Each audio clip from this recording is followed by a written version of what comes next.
मालेगाव रोडवरील वाघदरा लॉजवर रेड टाकून पोलिसांनी 6 महिलांसह 12 पुरुषांना ताब्यात घेतलं। मालेगाव रोडवरील एका अपार्टमेंटमध्ये चालणाऱ्या वाघदरा लॉजमध्ये वेश्या व्यवसाय सुरू असल्याची माहिती सहाय्यक पोलीस अधीक्षक कीर्तिका यांना मिळाली होती।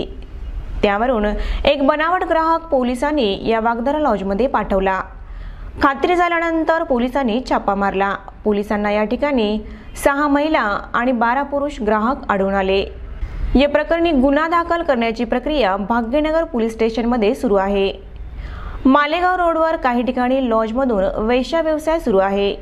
अनेक दिवसापासून हा व्यवसाय सुरू असताना पोलीस मात्र कुठलीही कारवाई करत नव्हते।